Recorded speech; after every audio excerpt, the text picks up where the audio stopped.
नमस्कार बच्चों।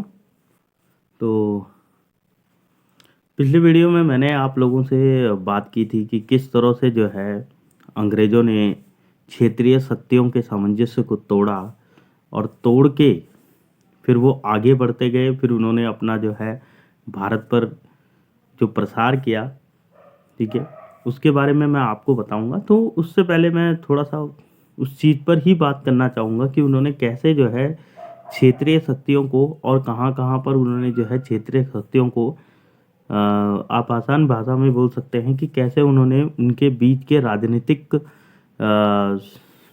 जो सामंजस्य थे उनको कैसे तोड़ा। ठीक है, कैसे उन्होंने अपनी राजनीतिक सत्ता, जो अपनी एक पॉलिटिकल पावर होती है, वो कैसे उन्होंने उस देश में, हमारे इस देश में फैलाई। ठीक है, और लगभग लगभग 200-250 सालों तक उन्होंने जो है राज किया। ठीक है, तो बाकी सब मैंने आपको क्लियर करवा दिया कि उन्होंने हैदराबाद घेर लिया, अवध उन्होंने घेर लिया, मैसूर उन्होंने जो है इकट्ठा कर लिया।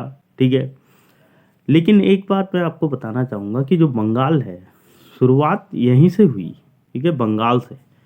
तो उन्होंने बंगाल को भी जो है कि राजनीतिक सत्ता को, अगर हम माने कि भारत में जो ब्रिटिश राजनीतिक सत्ता का आरंभ है वो 1757 के प्लासी के युद्ध से ही माना जा सकता है, क्योंकि मैंने आपको बताया कि शुरुआत यहीं से ही हुई। ठीक, जब अंग्रेज ईस्ट इंडिया कंपनी की सेना ने बंगाल के नवाब सिराजुद्दौला को हराया और सिराजुद्दौला हार गए। ठीक, फिर उन्होंने जो है 1717 में मुगल सम्राट ने एक शाही फरमान द्वारा अंग्रेजों को बहुमूल्य विशेषाधिकार मिले हुए थे। ठीक है, तो उसमें उन्होंने क्या है, मुगल सम्राट के एक शाही फरमान में ही जो है उनको कुछ विशेषाधिकार मिले हुए थे।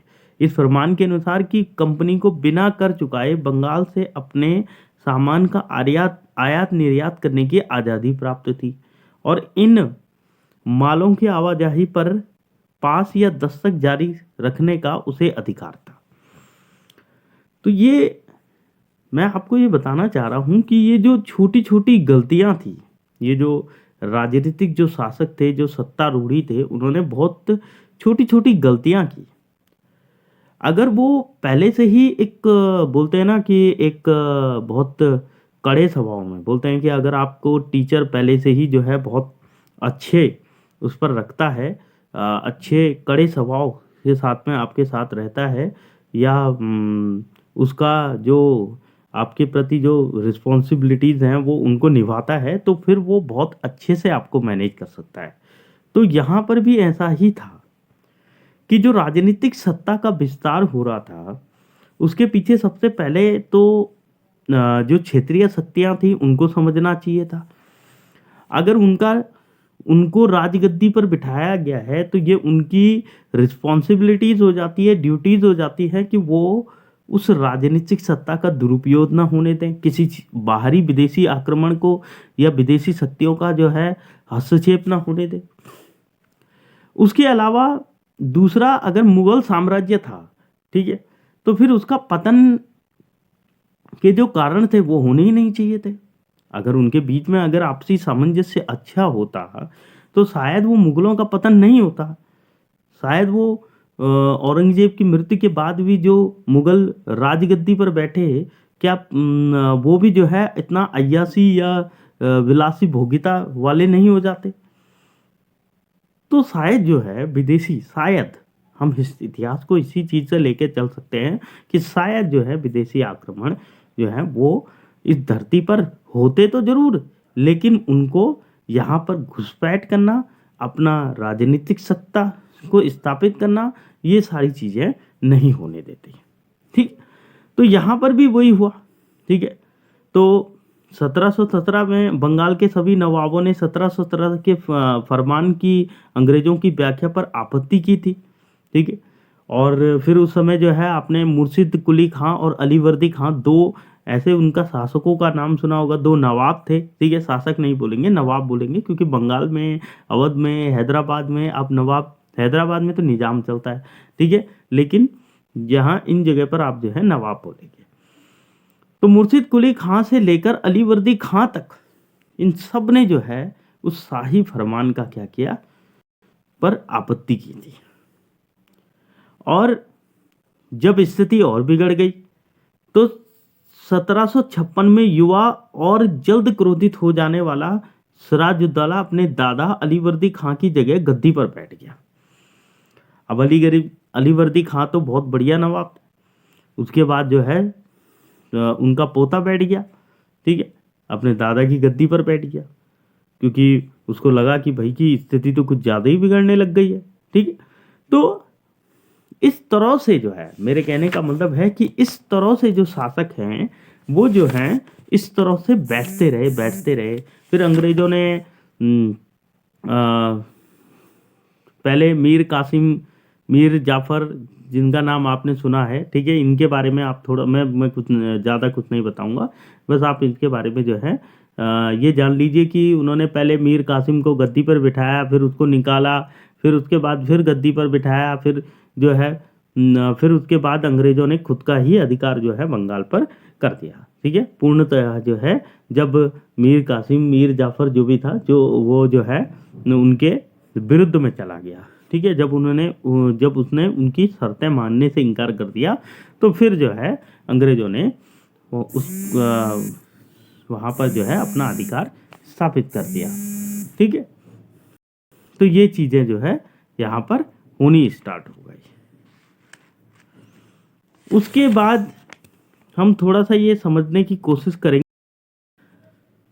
ठीक है बच्चों। तो मैं आप लोगों को ये बताने की कोशिश कर रहा हूँ कि अगर भारत में अंग्रेजों का प्रचार प्रसार हुआ है तो उसके बहुत सारे रीज़न आप लिख सकते हैं।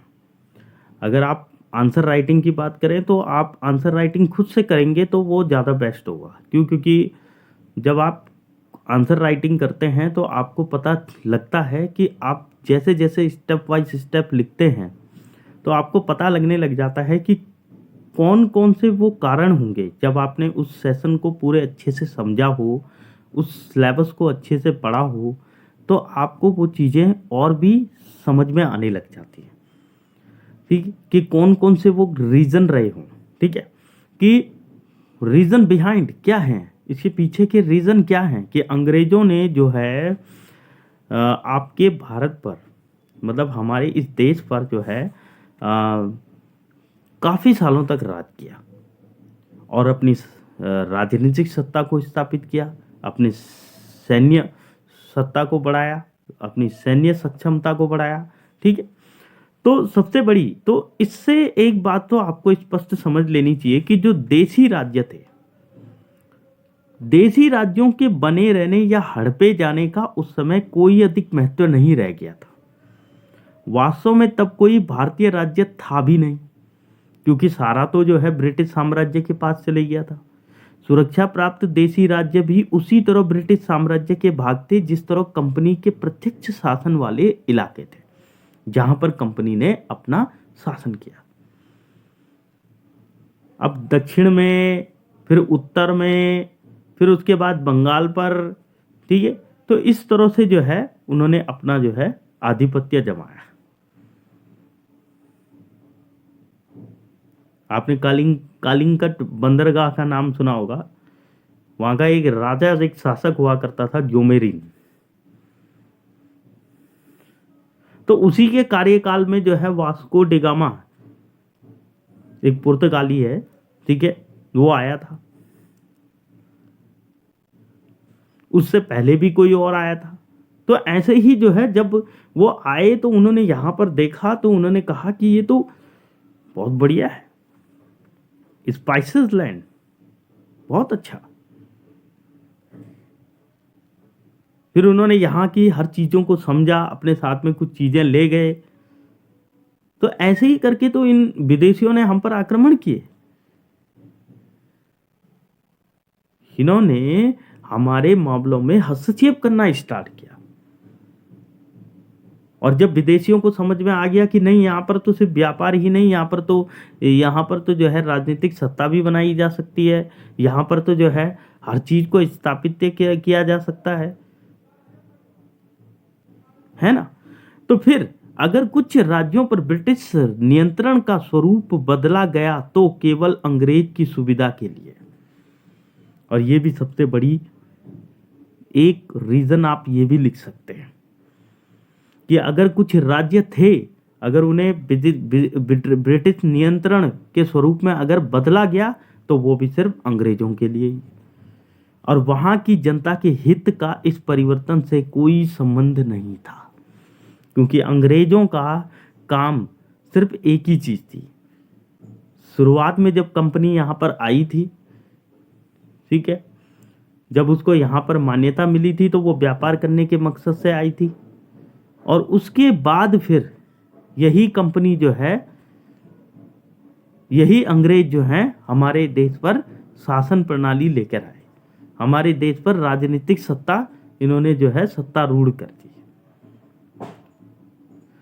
तो आज के सेशन में मैं आप लोगों के लिए इतना ही, जो इसका पार्ट 2 जो बचा हुआ था वो मैंने आपको बता दिया, और बताने के साथ में मैं आप लोगों को इस चीज़ से भी अवगत करवाना चाहता हूं कि अगर आप तैयारी कर रहे हैं यूपीएससी की, तो मेंस को ध्यान में रखकर चलिए।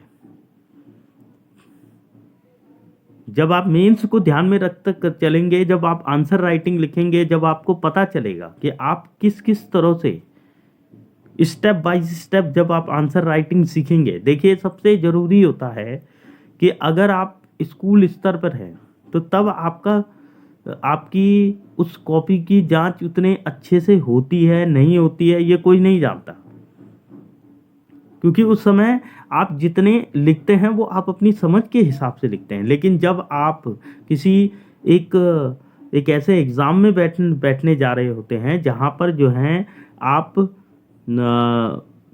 आपको किसी एक देश की बोलते हैं कि एक जिम्मेदारी मिलने वाली है, कि एक जिले की जिम्मेदारी आपको मिलने वाली है, तो वहाँ पर आपको लिए बहुत ज़रूरी हो जाता है कि आपकी आंसर राइटिंग में मैनेजमेंट होना बहुत ज़रूरी है। ठीक है, तो इस बात को आप समझते रहिए। ठीक है, और आशा करता हूँ कि मेरा ये सेशन आपको समझ में आ रहा हो या आया हो। ठीक है, तो इसी तरह से अपना प्यार प्रेम स्नेह बनाए रखें, और इसी के साथ में आप सभी का धन्यवाद।